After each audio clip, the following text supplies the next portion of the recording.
తెలంగాణ రాష్ట్ర సాధనలో సాంస్కృతిక ఉద్యమము ధూమ్ధాం పాత్రను చెరిపేసే ఒక కుట్రలో భాగంగా కేకే గారు మాట్లాడుతూ తెలంగాణ రాష్ట్రంలో సాధనలో కళాకారులు పాట పాడితే కళాకారులు ఆట ఆడితేనో తెలంగాణ రాలేదని చెప్పేసి చెప్పినటువంటి మాటను మేము కళాకారుల తరపున తెలంగాణ ధూమ్ధాం వ్యవస్థాపకునిగా మేము ఖండిస్తూ ఉన్నాం.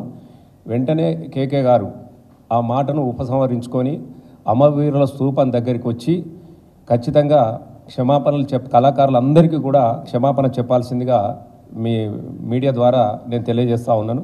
ఎందుకనంటే రెండు విషయాలను కూడా మనం గుర్తుపెట్టుకోవాల్సినటువంటి అవసరం ఉన్నది. తెలంగాణ రాష్ట్ర సాధనలో బీఆర్ఎస్ పార్టీ 2001లో మొట్టమొదటిసారిగా గౌరవ తెలంగాణ తొలి ముఖ్యమంత్రి వర్యులు నాటి ఉద్యమనేత కేసీఆర్ గారు బీఆర్ఎస్ పార్టీ పెట్టిన తర్వాత మొట్టమొదటిసారిగా స్థాపించింది తెలంగాణ ధూమ్ధాం. ఒక బలమైనటువంటి వాదానికి ఒక బలమైనటువంటి సాంస్కృతిక ఉద్యమం తోడుగావాలన్నటువంటి ఒక ఆకాంక్షతోని వారి ఆదేశాల మేరకు మేము ధూమ్ధాంను 2002 అక్టోబర్ 30వ తారీఖున మొట్టమొదటిసారిగా కామారెడ్డిలో మొదలుపెట్టడం జరిగింది. తదనంతరము జరిగినటువంటి సాంస్కృతిక ఉద్యమ ప్రభావం అనేది ఇవాళ 3 కోట్ల తెలంగాణ ప్రజలందరికీ కూడా తెలిసిన విషయమే. అసలు పాట లేనటువంటి ఉద్యమం ఉందా, పాట లేనటువంటి ధర్నా ఉందా, పాట లేనటువంటి సభ ఉన్నదా అనేది ఒక్కసారి మనము యాద్ చేసుకోవాల్సినటువంటి అవసరం ఉన్నది. మరి ఆ రోజు మేము ఒకటే చెప్తా ఉన్నాం, ఇలా కేకే గారు ఆయనకు మతి భ్రమించినట్టున్నది బహుశా. ఎందుకనంటే ఆయన గతంలో చూసినటువంటి సాంస్కృతిక ఉద్యమం అందరు కూడా ఆయన మర్చిపోయినట్టు ఉన్నాడు. ఒకసారి చరిత్రను మళ్ళీ తిరిగేసుకోవాల్సినటువంటి అవసరం ఉన్నది. గతంలో కూడా కాంగ్రెస్ మొదటి నుంచి కూడా సమయం దొరికిన ప్రతిసారి, అవకాశం దొరికిన ప్రతిసారి కూడా తెలంగాణ చరిత్ర మీద, తెలంగాణ కళాకారుల మీద, తెలంగాణ బతుకుల మీద విషం చిమ్ముతూనే ఉన్నది.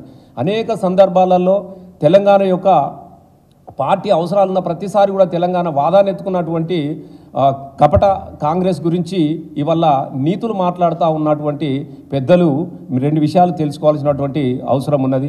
ఎందుకంటే గతంలో మీ అందరూ కూడా తెలుసు, ఎందుకంటే కాంగ్రెస్కి ఎప్పుడు కూడా ఉద్యమాల చరిత్ర లేదు, ఉద్యమాలను అణిచివేసే చరిత్రనే ఉన్నది.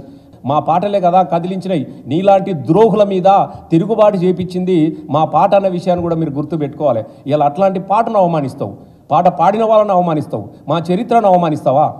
ఇలా మేము అడుగుతా ఉన్నాం సూటిగా, అసలు ఈ తెలంగాణ రాష్ట్ర సాధనలో మీ కంట్రిబ్యూషన్ ఏందో ఒకసారి మీరు గుర్తు చేసుకోండి. ఏమనంటే మేము తెలంగాణ ఇచ్చినాం, నువ్వు ఇయ్యలే, మేము గుంజుకచ్చుకున్నాం, మేము తెలంగాణ, మేము కొట్లాడినాం మా తెలంగాణ. అసలు నాకు నవ్వొస్తా ఉన్నది.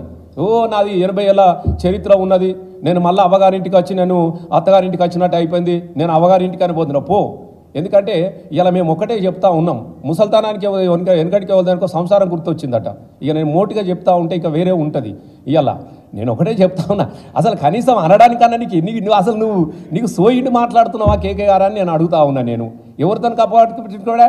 నా బొందలు చచ్చిపోయినాక బట్ట కప్తా కాదు, నేను బతుకున్నాకనే బొంద పెడుతుంది మళ్ళీ నీ కాంగ్రెస్ పార్టీ, నువ్వు గుర్తు పెట్టుకో.